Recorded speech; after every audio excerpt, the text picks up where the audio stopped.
ओम शांति। तो आज की बाप दादा की जो मुरली है 4 अगस्त 2020 की, तो आज की बातचीत में मुरली सुनने से पहले बाबा का वरदान ले लेते हैं। बाबा ने मुरली के जो वरदान है उसमें कहा कि मान लो कोई भी परिस्थिति आ जाए, कुछ भी हो जाए, बीमारी आ जाए, दुख आ जाए, लेकिन जो ब्राह्मण जीवन का डेकोरेशन है, खुशी है, वो बिल्कुल गुम ना हो। और इसीलिए वरदान भी है सदा सुख स्वरूप भव, सदा सुख स्वरूप भव। और बाबा ने हर बार की तरह वरदान में इसकी युक्ति बताई है कि मन मना भव के मंत्र द्वारा सर्व दुखों से पार रहने वाले। तो सदा सुख वही रह सकता है जो कि हर एक दुख से मन से बिल्कुल पार हो जाए, है ना। लाइफ में परिस्थितियां आना नहीं रुकेंगी, ये एक इटर्नल फैक्ट है इस टाइम का, प्रेजेंट टाइम का।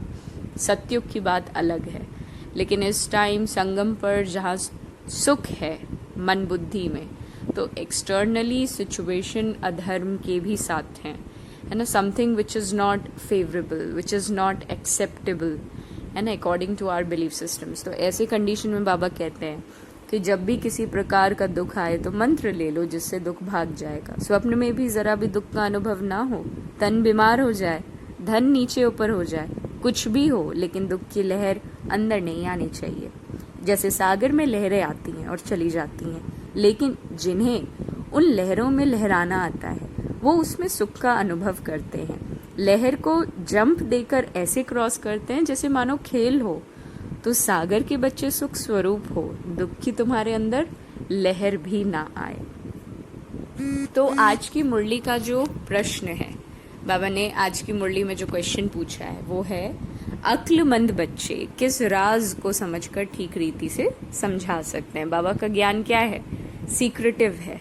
बाबा कहते हैं ना, गुह्य ते गुह्य बात सुनाता हूँ, यानी डीप सीक्रेट्स को तुम्हारे सामने रिवील करता हूँ। तो ऐसा कौन सा बात है, ऐसी कौन सी राज है जो बाबा कह रहा है कि अक्लमंद बच्चे ही समझकर फिर दूसरों को समझा सकते हैं? तो उत्तर तो डेफिनेटली बाबा की बातचीत में मिल जाएगा। तो आज बाप दादा बोले, अच्छा आज का गीत भी है, ओम नमो शिवाय। बाबा को नमन है, परमात्मा शिव को। ओम शांति। अब देखिए बाबा ने क्या बातचीत की। भक्ति में महिमा करते हैं, किसकी? एक की महिमा तो गाते हैं ना, परंतु न उनको जानते हैं, न उनके यथार्थ परिचय को जानते हैं। अगर यथार्थ महिमा जानते तो वर्णन जरूर करते। तो तुम बच्चे जानते हो कि ऊंच से ऊंच भगवान है, चित्र मुख्य है उनका, तो ब्रह्मा की संतान भी होगी ना। और तुम सब ब्राह्मण ठहरे, ब्रह्मा को भी ब्राह्मण जानेंगे और कोई नहीं जानते हैं, इसलिए फिर मूंझते हैं, ये ब्रह्मा कैसे हो सकता है। ब्रह्मा को तो दिखाया है सूक्ष्म वतनवासी, अब प्रजापिता सूक्ष्म वतन में तो हो नहीं सकता, वहाँ रचना तो होती नहीं। अब बाबा सूक्ष्म वतन में आकर के क्या करेंगे, है ना। ब्रह्मा केवल सूक्ष्म में होकर क्या करेंगे, हर चीज प्रैक्टिकली चाहिए ना। तो इस पर तुम्हारे साथ बहुत वाद विवाद करते रहते हैं, ऑब्वियसली, है ना। समझाना चाहिए कि ब्रह्मा और ब्राह्मण है तो सही है ना। जैसे क्राइस्ट से कृष्ण अक्षर निकला है, बुद्ध से बौद्धि अक्षर निकला है, देखिए इब्राहिम से इस्लामी अक्षर निकला है, वैसे ही प्रजापिता ब्रह्मा से ब्राह्मण नामी ग्रामी है। आदि देव ब्रह्मा, तो वास्तव में ब्रह्मा को देवता तो नहीं कह सकते, ये भी रॉन्ग हो जाता है। ब्राह्मण जो अपने को कहलाते हैं उनसे पूछना चाहिए ब्रह्मा कहाँ से आया, ये किसकी रचना है, ब्रह्मा को किसने क्रिएट किया, कभी कोई नहीं बता सकेगा, जानते ही नहीं है। तो ये भी तुम बच्चे जानते हो कि शिव बाबा का जो रथ है जिसमें बाबा प्रवेश करते हैं, ये है ही वो जो आत्मा कृष्ण प्रिंस बना था, और 84 जन्मों के बाद ये ब्रह्मा आकर बने हैं। जन्म पत्री का नाम तो इनका अपना अलग होगा, क्यों?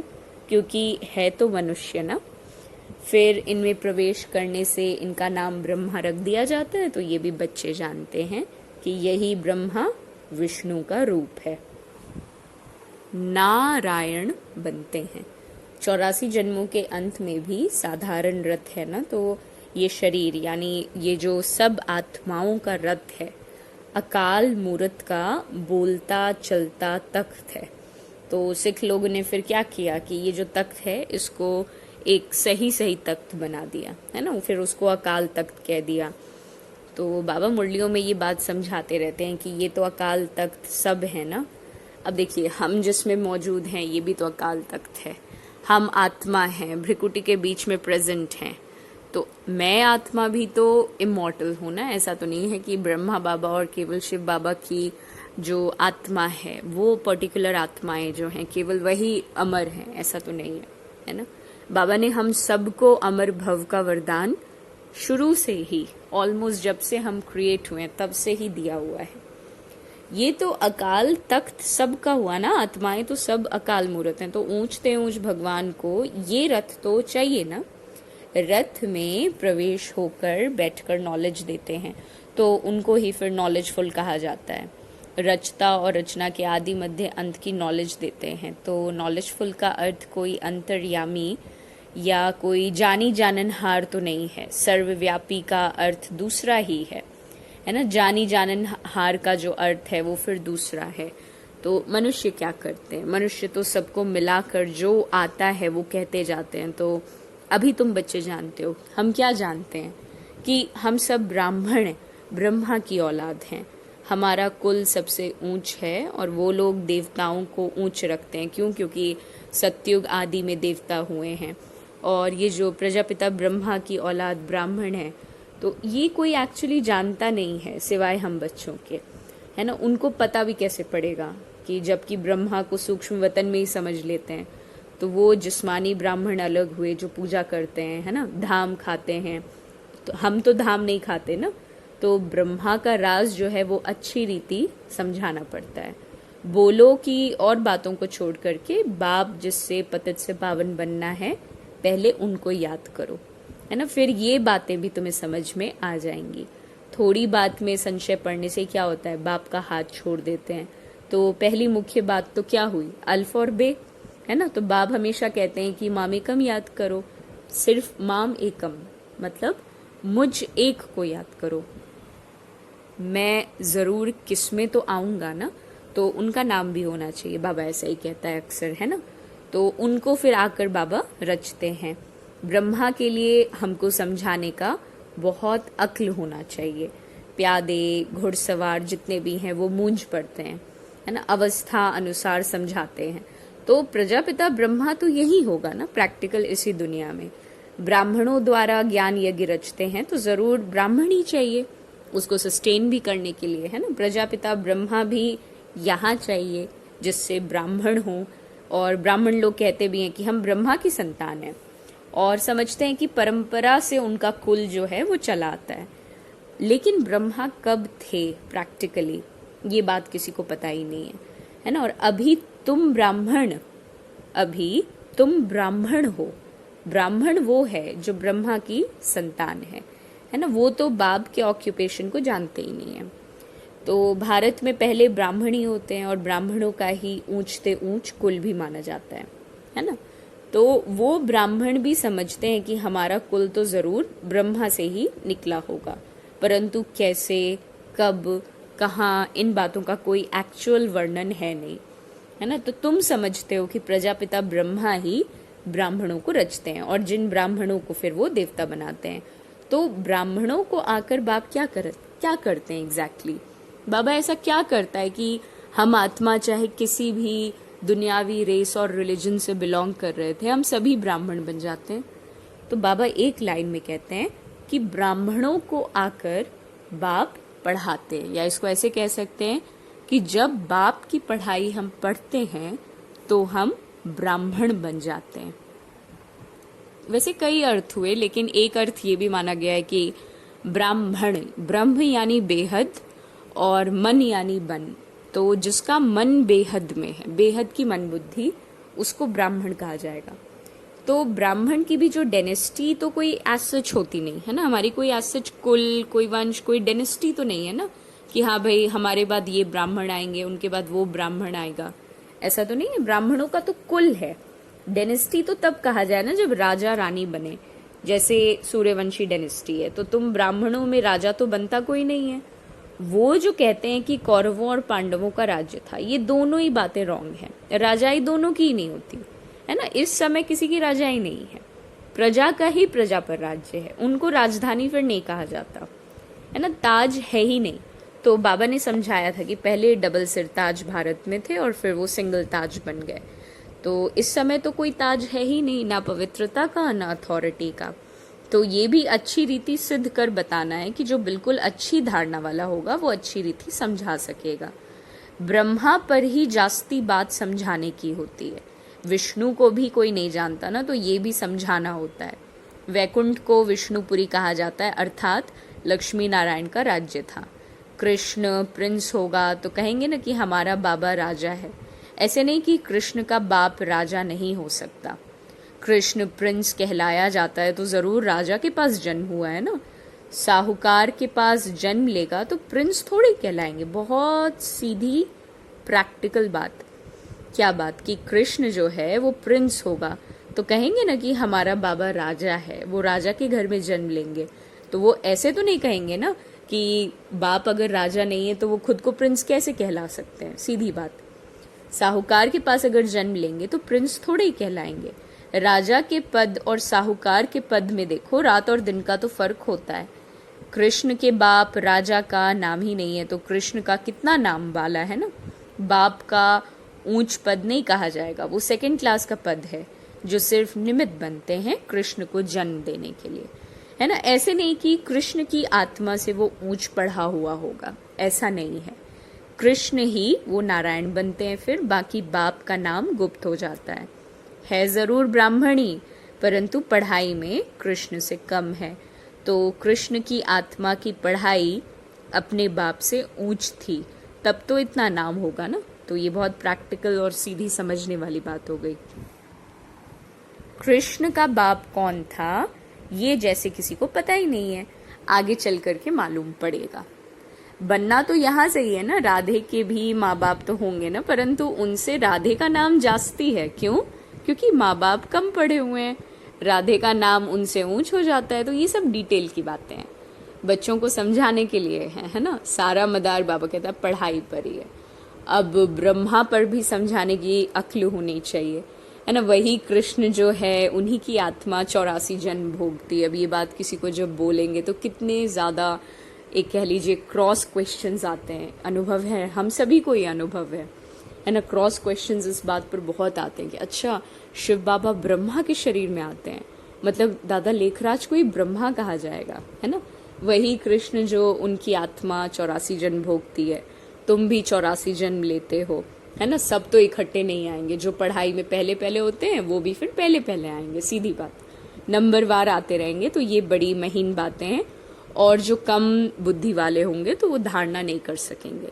नंबरवार सब जाते हैं, है ना। तुम ट्रांसफर होते हो नंबरवार, तो कितनी बड़ी क्यू है जो पिछाड़ी में जाएगी। नंबरवार अपने अपने स्थान पर जाकर निवास करेंगे, सबका स्थान बिल्कुल एक्यूरेट बना हुआ है। तो ये बड़ा वंडरफुल खेल है, परंतु कोई समझते नहीं है। तो इनको कहा जाता है कांटों का जंगल। बाबा ने ये बात कई बार हमें समझाई है ना, कि इसको कांटों का जंगल कहा जाता है। अच्छा बाबा देखिए क्या बात समझाते हैं। यहाँ सब एक दो को दुख देते रहते हैं, वहाँ तो नेचुरल सुख है, यहाँ आर्टिफिशियल सुख है। रियल सुख एक ही बाप देने वाला है। यहाँ तो सब कुछ क्या है, काग विष्टा के समान है, दिन प्रतिदिन तमो प्रधान बनते जाते हैं। तो कितना दुख है ना। कहते हैं बाबा माया के तूफान बहुत आते हैं, माया उलझा देती है, दुख की फीलिंग बहुत आती है। सुखदाता बाप के बच्चे बनकर फिर अगर दुख की फीलिंग आती है तो बाप कहते हैं बच्चे ये तुम्हारा बड़ा कर्म भोग है। जब बाप मिला तो दुख की फीलिंग नहीं आनी चाहिए। दुख आएगा ऐसा नहीं है, परिस्थितियां अनफेवरेबल आएंगी ऐसा बाबा ने कभी मुरली में क्लेम ही नहीं किया है। दुख की फीलिंग नहीं आनी चाहिए, है ना। जो पुराने कर्म हो गए उसे योग बल से चुप तो करो ना, नॉलेज के साथ कनेक्टेड रह के, बाबा के साथ कनेक्टेड रह के। अगर योग बल नहीं होगा तो मोचरा खाकर फिर चुप तो करना पड़ेगा। मोचरा और मानी तो अच्छा नहीं है ना, सजा खाकर पद पाना ये अच्छा थोड़ी है। पुरुषार्थ करना चाहिए, नहीं तो फिर ट्रिब्यूनल बैठती है और प्रजा तो फिर ढेर बनेंगे। बाबा कहता है ये तो ड्रामानुसार सब गर्भ जेल में सजा खाएंगे। आत्माएं भटकती भी बहुत हैं, कोई कोई आत्मा बहुत नुकसान करती है। जब कोई में अशुद्ध आत्मा का प्रवेश होता है तो कितना हैरान होते हैं ना। नई दुनिया में ये बातें नहीं होंगी, वहां जाकर नए नए महल बनाने पड़ेंगे। राजाओं के पास जन्म लेते हो जैसे कृष्ण जन्म लेते हैं, परंतु इतने महल आदि सब पहले से थोड़े ही होते हैं, वो तो फिर बनाने पड़ेंगे। तो कौन रचते हैं? जिनके पास जन्म लेते हैं। गाया भी हुआ है, राजाओं के पास जन्म होता है। तो क्या होता है वो आगे चल करके देखना, अभी थोड़ी बाबा बता देंगे, है ना। वो फिर आर्टिफिशियल नाटक हो जाएगा ना, कि जिसमें पहले से स्क्रिप्ट पता है, इसलिए बताते कुछ भी नहीं है। स्टोरी में भी जो ट्रेलर दिखाते हैं उसमें पूरी स्टोरी थोड़ी बताते हैं, मूवीज जो होती हैं, है ना। ड्रामा में बताने की नून नहीं है। बाप कहते हैं मैं भी तो पार्टधारी हूँ ना, आगे की बातें पहले से ही जानता होता तो बहुत कुछ बतलाता। देखिए बाबा की युक्ति देखिए, है ना। बाबा अंतर्यामी होता तो पहले से बताता। तो बाप कहते नहीं, ड्रामा में जो होता है उनको साक्षी होकर देखते चलना, और साथ साथ याद की यात्रा में मस्त जरूर रहना, इसमें फेल नहीं होना। ज्ञान कभी कम जास्ती नहीं होता, याद की यात्रा ही कभी कम कभी जास्ती होती है ना। ज्ञान तो जो है वो है, याद की यात्रा में कभी उमंग रहता है और फिर कभी ढीले हो जाते हैं, नीचे ऊपर यात्रा होती रहती है। ज्ञान में तुम सीढ़ी नहीं चढ़ते हो, ज्ञान को कभी यात्रा नहीं कहा जाता, यात्रा तो याद की है। तो बाप कहते हैं याद में रहने से तुम सेफ्टी में रहेंगे, दे अभिमान में ही तो आने से तुम बहुत धोखा खाते हो, विकर्म कर देते हो। अब देखो काम तो महाशत्रु है, उनमें फेल हो पड़ते हो। क्रोध आदि की बाबा इतनी बात नहीं करते हैं, है ना। ज्ञान से या तो सेकंड में जीवन मुक्ति, या तो फिर कहते सागर को स्याही बनाओ, तो भी पूरा नहीं हो सकता।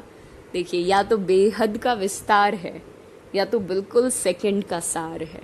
बड़ा बाबा का नॉलेज रमणीक है ना। सार को समझकर एकदम धारणा मूर्त हो जाओ, बाकी विचार सागर मंथन और एक्साइटमेंट और कह लीजिए एक नवीनता लाने के लिए विस्तार में अपना विचार सागर मंथन करते रहो, झोली भरते रहो अच्छी अच्छी बातों से, इंटरेस्टिंग धारणाओं से। या तो सिर्फ कहते हैं अल्फ को याद करो, याद करना किसको कहा जाता है ये थोड़े ही जानते हैं। कहते हैं कलयुग से हमको सतयुग में ले चलो, पुरानी दुनिया में दुख है। देखते हो बरसात में कितने मकान आदि गिरते रहते हैं, कितने तो डूब ही जाते हैं। बरसात आदि ये तो नेचुरल क्लैमिटीज होंगी, ये सब अचानक होता रहेगा। कुंभकर्ण की नींद में सब सोए हुए जो हैं, और विनाश के समय जागेंगे, फिर क्या कर सकेंगे, है ना, मर जाएंगे। धरती भी जोर से हिलती है, तूफान बरसात आदि सब होता है, बॉम्ब्स भी फेंके जाते हैं। परंतु यहाँ एडिशन है सिविल वॉर की, रक्त की नदियां तो गाई हुई है ना। यहाँ महामारी होती है, एक दो पर केस करते रहते हैं, सो लड़ेंगे भी जरूर। सब निधन के हैं और तुम धनी हो, कोई लड़ाई आदि तुमको थोड़ी करनी है। ब्राह्मण बनने से तुम धनी के बन गए, तो धनी बाप को या पति जो भी कहो, है ना। तो शिव बाबा तो पतियों का पति है ना, और सगाई हो जाती है, फिर कहते हैं हम ऐसे पति के साथ कब मिलेंगे। आत्माएं कहती हैं शिव बाबा हमारी तो आपसे सगाई हो गई है, अब आपसे हम मिलें कैसे। कोई तो सच में लिखते हैं और कोई तो बहुत छिपाते हैं, सच्चाई से लिखते नहीं है कि बाबा हमसे ये भूल हो गई, क्षमा करो। अगर कोई विकार में गिरा तो बुद्धि में धारणा नहीं हो सकती। बाबा कहते हैं तुम ऐसी कड़ी भूल करेंगे जो चकनाचूरी हो जाएंगे। तुमको हम गोरा बनाने के लिए आए हैं, फिर तुम काला मुंह क्यों करते हो। भल स्वर्ग में आएंगे, पाई पैसे का पद पालेंगे, राजधानी स्थापन हो रही है, कोई तो हार खाकर जन्म जन्मांतर पद भ्रष्ट कर लेंगे। कहेंगे बाप से तुम ये पद पाने के लिए आए थे, बाप इतना ऊंच बना, हम बच्चे फिर प्रजा थोड़ी बनेंगे। बाप तो गद्दी पर हो और बच्चा दास दासी बने, कितनी लज्जा की बात है। पिछाड़ी में तुमको सब साक्षात्कार होंगे, फिर बहुत पछताएंगे। नाहेक ऐसा किया। सन्यासी भी ब्रह्मचर्य में रहते हैं तो विकारी सब उनको माथा टेकते हैं, पवित्रता का मान है। किसकी तकदीर में नहीं है तो बाप आकर पढ़ाते हैं, फिर भी वो गफलत करते रहते हैं, याद ही नहीं करते, बहुत विकर्म बन जाते हैं। तो तुम बच्चों पर अब है बृहस्पति की दशा, इससे ऊंच दशा और कोई हो ही नहीं सकती। दशाएं चक्र लगाती रहती हैं तुम बच्चों पर। अच्छा, मीठे मीठे सिकिलधे बच्चों प्रति मात पिता बाप दादा का याद प्यार और गुड मॉर्निंग। रूहानी बाप की रूहानी बच्चों को नमस्ते। हम रूहानी बच्चों की रूहानी बाप दादा को याद प्यार, गुड मॉर्निंग और नमस्ते नमस्ते। तो क्वेश्चन था कि अक्लमंद बच्चे किस राज को समझकर अच्छी तरह समझा सकते हैं। तो डेफिनेटली बाबा ब्रह्मा सो विष्णु की ही बात कहेंगे, है ना, कि ब्रह्मा कौन है और वो ब्रह्मा सो विष्णु कैसे बनते हैं। ये प्रजापिता ब्रह्मा यहाँ है, वो कोई देवता नहीं है, और ब्रह्मा ने ही फिर ब्राह्मणों द्वारा यज्ञ रचा, तो ये सब राज केवल अक्लमंद समझा सकते हैं, बाकी घुड़सवार और प्यादे इसमें कंफ्यूज हो जाते हैं। और मुरली का सार है, मीठे बच्चे, अकाल मूरत बाप का बोलता चलता तख्त ये ब्रह्मा है। जब वो ब्रह्मा में आते हैं तब तुम ब्राह्मण रचे जाते हो। और जो बात हमें बिल्कुल धारणा में, अपने चेहरे चलन बोल चाल में उतारनी है, वो सीधी साफ बात है कि इस ड्रामा की हर सीन को साक्षी होकर देखो, फुल स्टॉप। एक बाप की याद में मस्त रहो, याद की यात्रा में कभी उमंग कम ना हो। ये सेकंड में जीवन मुक्ति की बातें चल रही है ना। पढ़ाई में कभी गफलत नहीं करना, अपनी ऊंच तकदीर बनाने के लिए पवित्र जरूर बनना है। हार खाकर जन्म जन्मांतर के लिए पद भ्रष्ट नहीं करना। और स्लोगन है, हर संकल्प में दृढ़ता की विशेषता को प्रैक्टिकल में लाओ तो प्रत्यक्षता हो जाएगी। ओम शांति।